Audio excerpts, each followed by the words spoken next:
Imagine holding a secret in your hands, a secret worth millions of pounds, a secret that has baffled scientists, artisans, and musicians for over 300 years. This is the reality of the Stradivarius violin.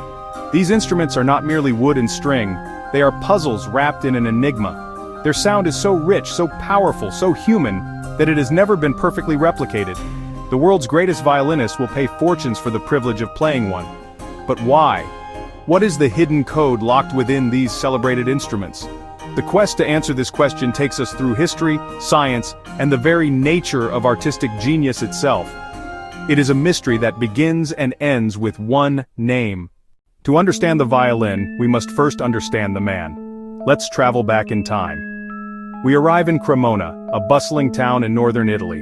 The air is thick with the scent of sawdust and varnish. This is the 17th and 18th centuries, the golden age of violin making, and at the very heart of this world is one man, Antonio Stradivari. He wasn't just a craftsman, he was an undisputed master, an innovator, and a legend in his own lifetime.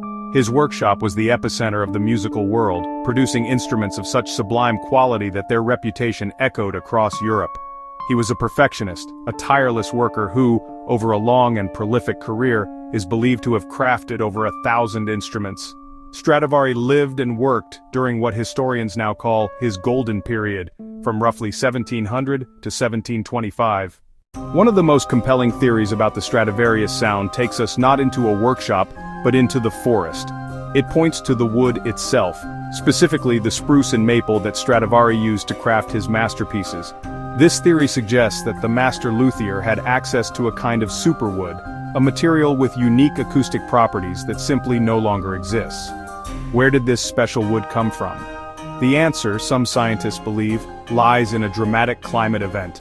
The Maunder Minimum, a period of intense cold in Europe from 1645 to 1715, often called the Little Ice Age. This was a time of long, harsh winters and cool, short summers. How could cold weather affect a violin's sound?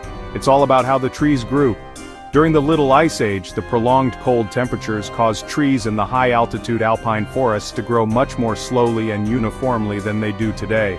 This slow growth resulted in wood that was incredibly dense and homogeneous. The growth rings were packed tightly together, creating a material with exceptional resonant qualities. This unique wood was both stiff and lightweight, the perfect combination for transmitting sound vibrations efficiently and producing a brilliant, powerful tone. If it wasn't the wood, then what was it? Another major theory focuses on the surface of the violin, its famous varnish. For centuries, people have speculated that Stradivari possessed a secret recipe for his finish. This wasn't just a simple coating to protect the wood. It was believed to be a complex chemical treatment that penetrated the wood, altering its very structure and enhancing its acoustic properties. Modern science has stepped in to separate fact from fiction, and the findings are honestly fascinating. Chemical analysis of tiny varnish samples taken from Stradivarius instruments has revealed a surprisingly complex mixture. Joseph Nagavari, a professor of biochemistry at Texas A&M University, has been a leading proponent of this theory for decades. His research suggests that Stradivari treated his wood with a mineral-based sealer before applying the final layers of varnish. He has identified traces of various chemicals, including borax, chromium, and iron salts. But what does our most advanced modern technology have to say?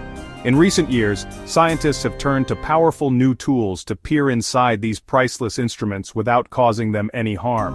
Then there are the blind tests, the ultimate showdown between old and new.